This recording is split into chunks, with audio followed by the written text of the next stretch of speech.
Concordo, eu nem sei com o quê, mas segue tudo. Então, vamos lá. Vamos dar uma olhadinha aqui no edital de Teresópolis. Essa aqui... Tá gravando, Vitor? Já comecei agora. Hoje eu tô esperto. Tá rápido. Viu como eu achei o edital em segundos? Vi, deu nem tempo de responder. Então, olha só. Esse aqui é o nosso roteiro de estudos 5, é o roteiro dessa semana. E aí, o que eu fiz? Eu coloquei todas as questões que têm de ser corrigidas aqui, tá? Só que a gente vai lá para o final dele, que é o conteúdo de Teresópolis. É só o edital de Teresópolis para a gente destrinchar alguns pontos e tirar algumas dúvidas se ainda houver. E aí eu coloco aqui uns pontos de bizu rápidos aqui, caso necessário. Oi, Natália. Welcome.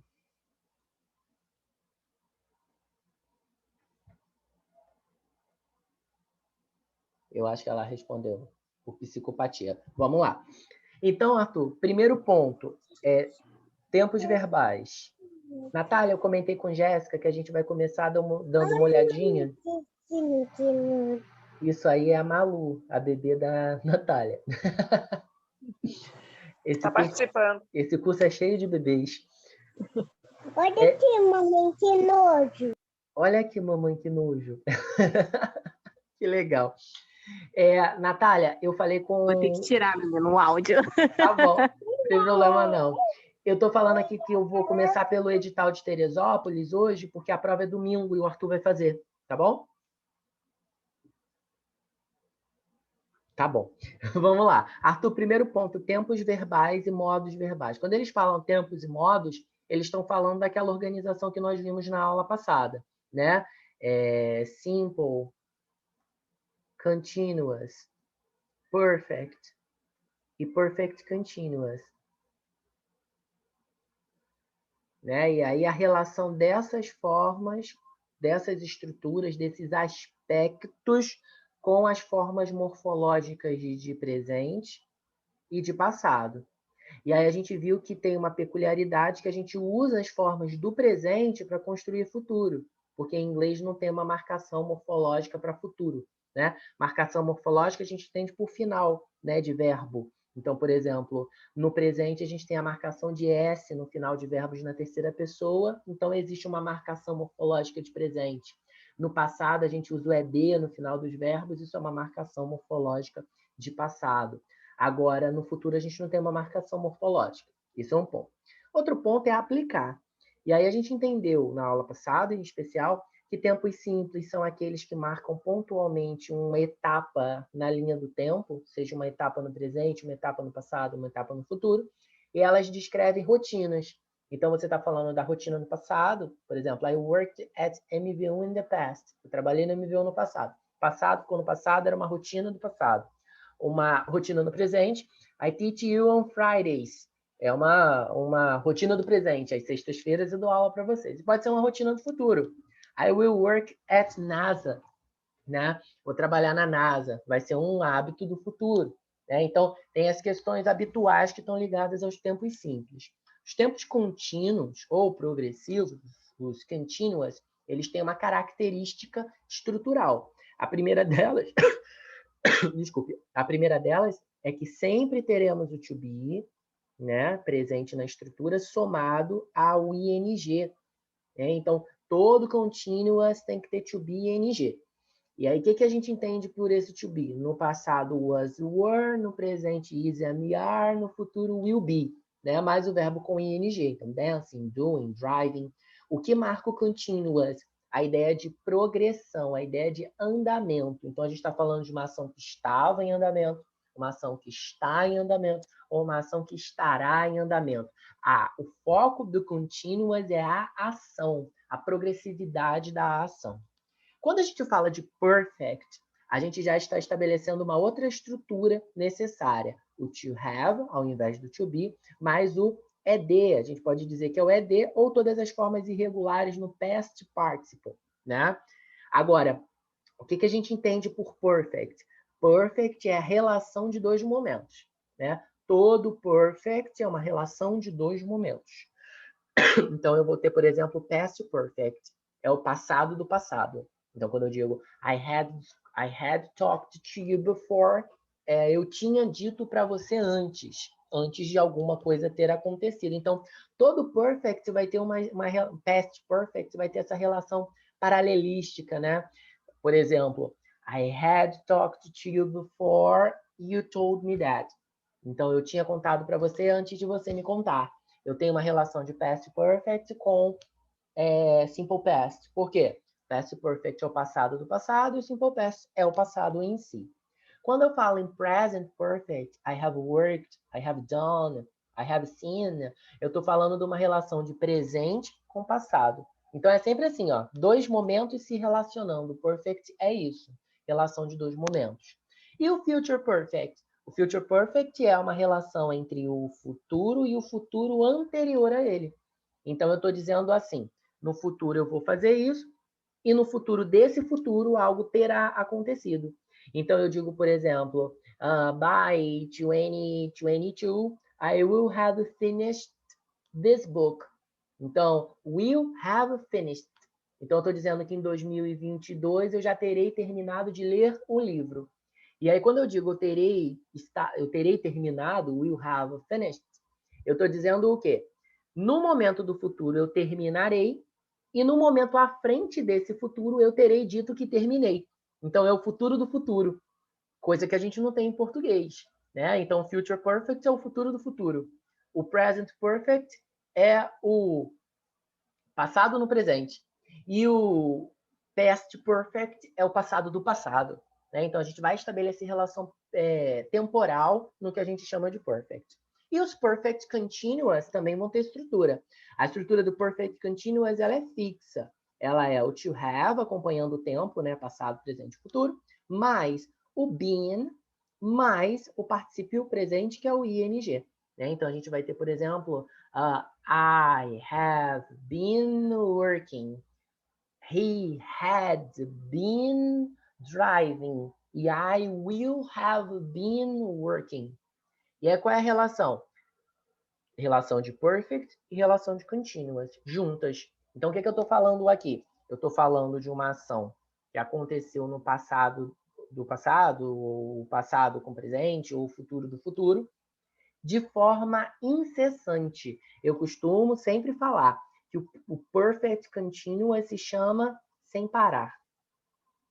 Né? Ele é um tempo de ênfase. Ele é um tempo para dar ênfase. Ele não tem diferença de um present continuous, ou de um past perfect, ou de um future perfect. A diferença é a ênfase que eu estou dando ao fato de que a ação não parou. Então, se eu falo assim, ó, since 7 o'clock in the morning, I have been working. Por que eu falei eu tenho estado trabalhando? Eu falei eu tenho estado trabalhando, I have been working, porque é sem parar. Né? Eu comecei a trabalhar e desde então, unstoppably, eu não parei, eu continuei de forma continuada. Então, é uma questão enfática. Perfect continuous é uma questão de ênfase. É isso. Então, vendo a relação de tempo com aspecto, a gente já entende bem como a gente pode construir essas relações na hora de marcar uma opção correta dentro de uma questão de prova, por exemplo. Verbos modais. E aí, o que eu preciso saber de modal? Que eles modelam. Por isso se chamam modais. Eles modalizam. Eles indicam, então, uma modalidade, né, do que é dito. E essas modelagens são modelagens que vão indicar desejo, dúvida, certeza, habilidade, o que mais? Habilidade, previsão e por aí vai.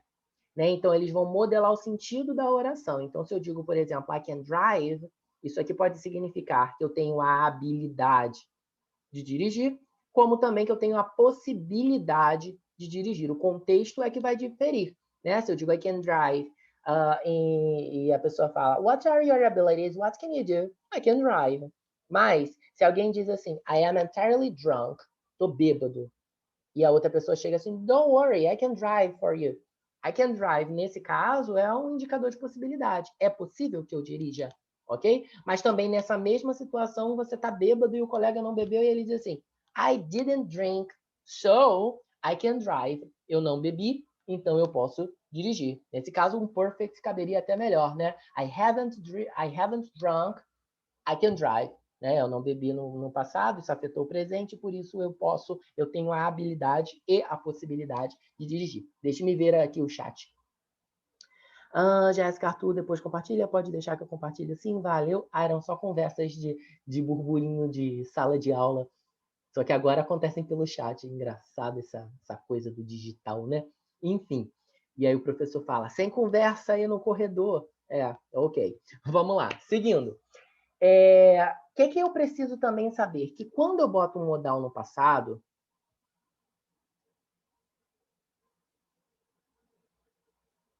eu, na verdade, estou criando uma outra oração.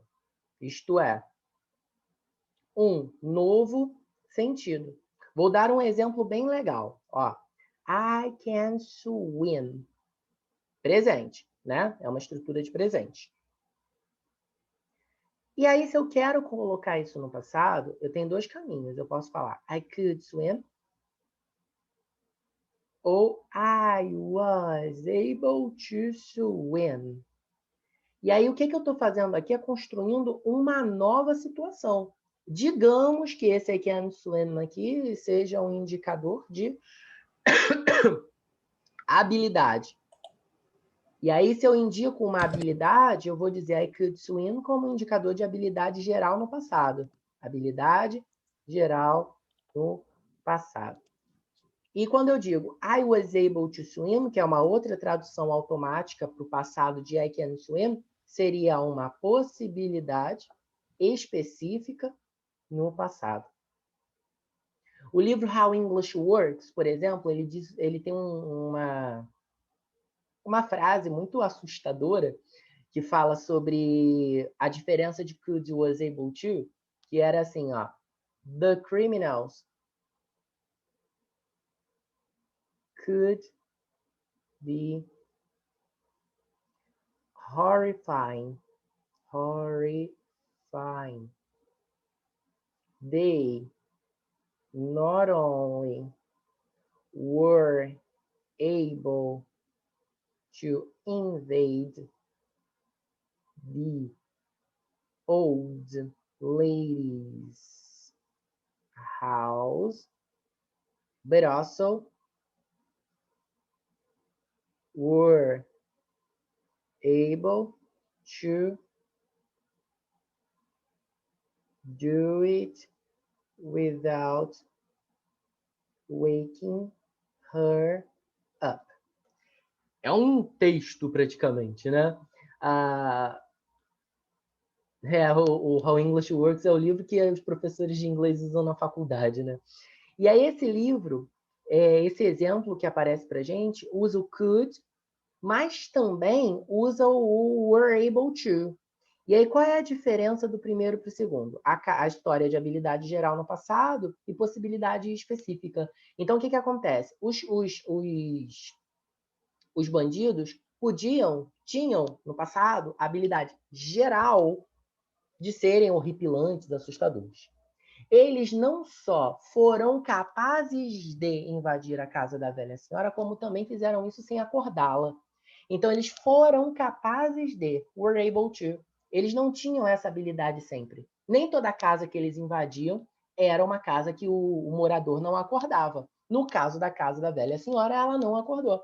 E ela não acordou porque eles foram capazes, naquele momento pontual. Então, a diferença do uso do able to para o could é que o could é geral e o able to é só numa situação específica. Então, por exemplo, I cannot dance, I couldn't dance, but one day, in a specific party, I was able to dance. Então, eu não posso dançar, eu não consigo dançar, eu nunca consegui dançar. Mas numa festa específica, eu fui capaz de dançar. Pontual. Então, essa é uma diferença sutil que aparece de vez em quando em concursos. E uma outra questão sutil que aparece é quando eu lhe peço para colocar um modal já do passado no passado. Então, como que eu coloco um could, um would e um should no passado? Para fazer a forma passada destes carinhas aqui, eu vou juntá-los a have mais particípio. Então, por exemplo, quando eu digo assim, ó, you could drive, eu posso construir o passado disso e fazer you could have driven. E aí, qual é a relação que eu estou construindo aqui? Uma relação de perfect. E para que eu faço uma relação de perfect usando o modal? Para estabelecer relação de momentos no tempo.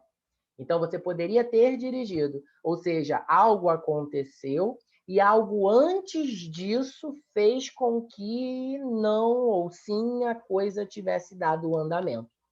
Então, pôr um modal no passado, já sendo um modal de passado, é fazer uso das estruturas de perfect com have mais particípio. Então, could, would, should, os uds modais terão o have e o particípio do lado. É isso. Então, para modais, a gente tem esses caminhos, certo?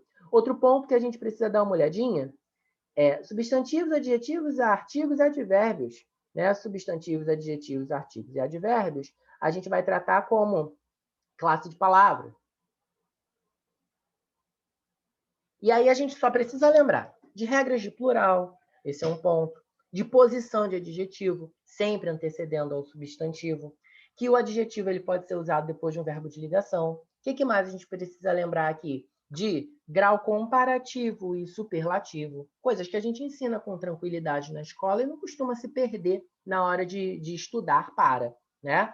O próximo item que nós temos aqui são gêneros textuais e ensino de línguas estrangeiras, que eles nem numeraram, ó, do 3, o 4 está aqui, né? Então, aqui seria o nosso sem número. Vou colocar um tracinho. Gêneros textuais. O que eu preciso saber sobre gêneros textuais para fazer uma prova de concurso? Né? Eu preciso saber que os gêneros são infinitos e eles dão conta de situações de comunicação. E aí, o que eu estou querendo dizer com isso em termos práticos, que dão conta de situação de comunicação? É uma carta do leitor, é um review, né, que a gente vai chamar em português de resenha, é um abstract, que a gente vai chamar em português de resumo, é um manual of instructions, é um manual de instruções, é uma recipe, é uma receita, e por aí vai, são infinitos. O que a gente precisa saber é que todo gênero tem um tipo, e os tipos são finitos. E aí, quais são os tipos? A gente tem tipo narrativo, a gente tem tipo descritivo, a gente tem tipo explicativo, a gente tem tipo instrucional, explicativo, narrativo, descritivo, instrucional e 1, 2, 3, 4, 5. Ok. Né? E aí as pessoas tendem a confundir muito descritivo, o tipo descritivo com o tipo explicativo. Né? O explicativo, ele descreve e dá definições. Em outras palavras, conceitos. E o tipo descritivo, ele apenas fornece informações sem conceituar, isto é, sem explicar. Por isso, ele não é explicativo. Agora, existe um tipo de texto que usa os apelos da descrição, da narração e, em alguns casos, até da instrução. É um chamado tipo coringa. Esse tipo coringa ele se chama argumentativo. Então, o que o texto argumentativo faz? Ele descreve, explica, narra e convence. Então, para convencer, ele vai fazer uso de argumentos. E esses argumentos justificam o fato do texto ser argumentativo. O que esse bando de coisa contribui numa prova de concurso de inglês? Dizer o gênero do texto. Então, o texto carrega características de qual gênero? O parágrafo X, do parágrafo tal, ele carrega qual tipologia ou qual é a ideia do parágrafo tal? Explicar, instruir, argumentar. E aí é uma questão de interpretação de texto. Leu bem o texto, entendeu sobre o que é, toca o barco, marcando a sua resposta correta. Ok? Sigamos, então, para um próximo item, que agora aqui no material é chamado de item... Olha quanta coisa sem número, que louco, né? Gêneros textuais, phrasal verbs, vozes verbais e pronomes. Então, vamos lá. Phrasal verbs. Dica ou macete? Quando não souber a tradução, siga a lógica da partícula. O que é a lógica da partícula? Up traz a ideia de elevação. É coisa positiva. É coisa explosiva. Down traz a ideia de relaxamento. Né? On traz a ideia de espalhamento, né? De espalhar. Então, por exemplo, se está escrito go on.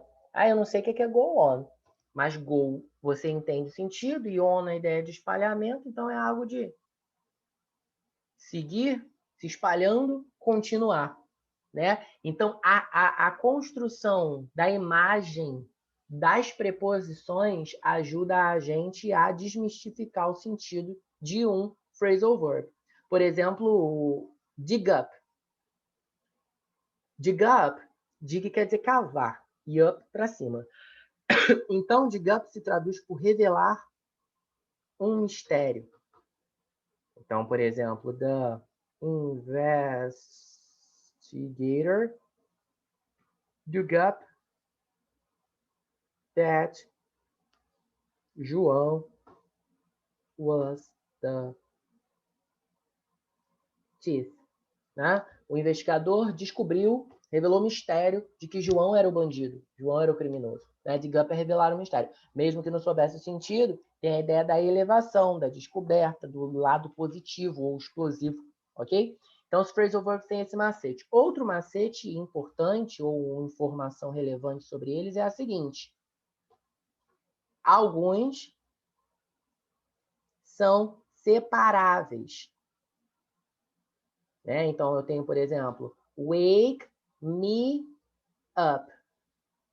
Wake me up. Eles somente serão separáveis se houver um objeto. Então, se tem um objeto ali na frase, eu consigo fazer essa separação. Mas há uma limitação. Quando o objeto ultrapassar 3 palavras, mesmo separável, eu não faço. Então, por exemplo, wake Matilda and her mother up. Não dá para fazer wake Matilda and her mother up. Porque a distância entre o verbo e a preposição é muito grande. Então, para evitar esse tipo de colapso, a gente mantém wake up Matilda and her mother. Né? Então, se ultrapassar 3 palavras, eu não faço a separação. Alguém abre o microfone, quer fazer um alô?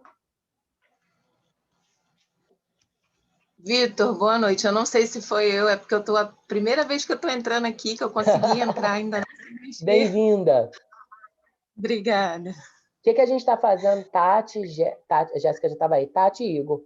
A gente está revisando os pontos do edital de Teresópolis, porque a prova é domingo, o Arthur vai fazer. Então, a gente está pegando assim, ó, um combo de dicas dentro de cada um dos assuntos. Ok? Ok. Sigamos, então. Vimos aqui phrasal verbs e alguns conceitos. Por que eu estou passando por eles dessa forma? Porque a gente tem questão aqui em cima da aula passada para resolver que tem esses assuntos. Então, vai ser uma ótima preparação, né? Uma ótima revisão. Vozes verbais e pronomes. Então, agora vamos lá. Vozes verbais. O que eles falam de vozes verbais? Eles estão falando aqui de passive voice. Que a voz ativa é como a frase se apresenta para a gente em ordem canônica. Né? Qual é a função do passive voice? Tirar o sujeito de evidência. Certo? Tirar o sujeito de evidência. Então, eu digo, por exemplo, assim, ó. João broke the vase. E aí eu tiro o João de evidência. Ele não vai começar por ele. Eu vou dizer, the vase was broken by João. Então, o que eu fiz? Eu joguei esse sujeito para o final. Às vezes, esse sujeito nem é dito, né? Ele é omitido. Eu digo assim, the vase was broken. O vaso foi quebrado. E quem é que quebrou? Deixa quieto. Então, a função da voz passiva é tirar o sujeito de evidência. E aí tem uma regrinha, né, que a gente pode seguir como macete para construir frases na voz passiva e nunca se perder. É a seguinte. Objeto pro sujeito, sujeito pro objeto, verbo vira 2 e tem verbo to be. Não tem como se perder mais. Objeto para o sujeito, sujeito para o objeto, verbo vira 2 e tem verbo to be.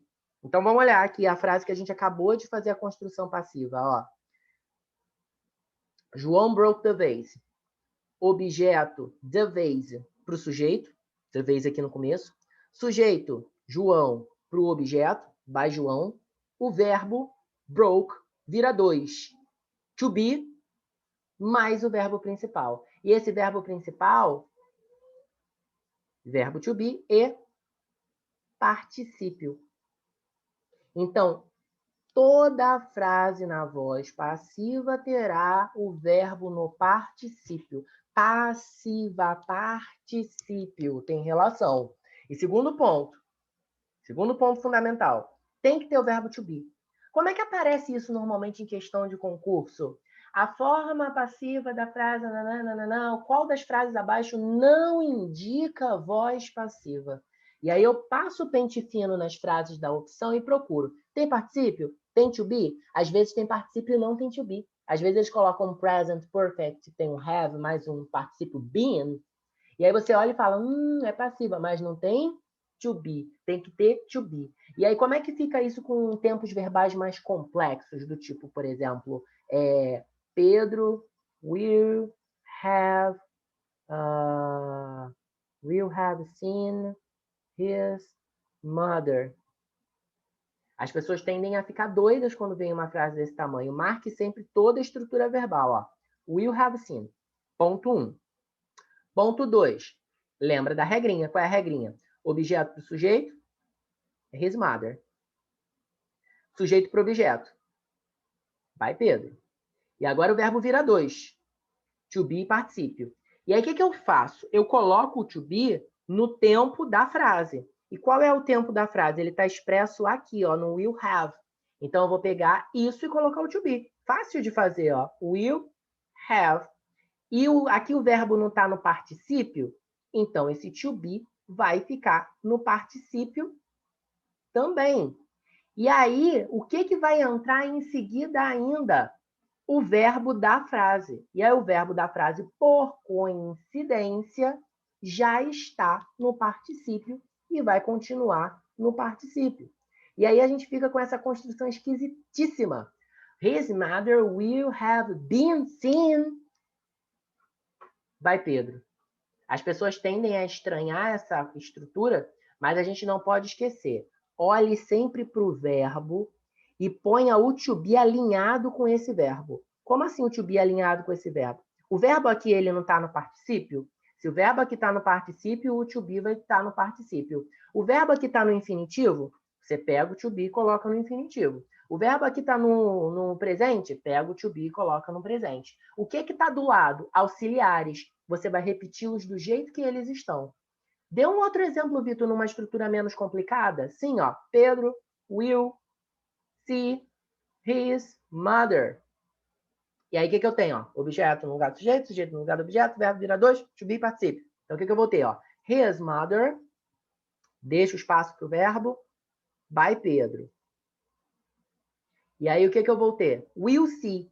Então, eu vou lá no meu macete e vou colocar em cima do see o verbo to be. O verbo to be vai ficar de que forma? Se o see está no infinitivo, be. E o see, o que vai acontecer com o see? O see aqui, ele está na forma infinitiva.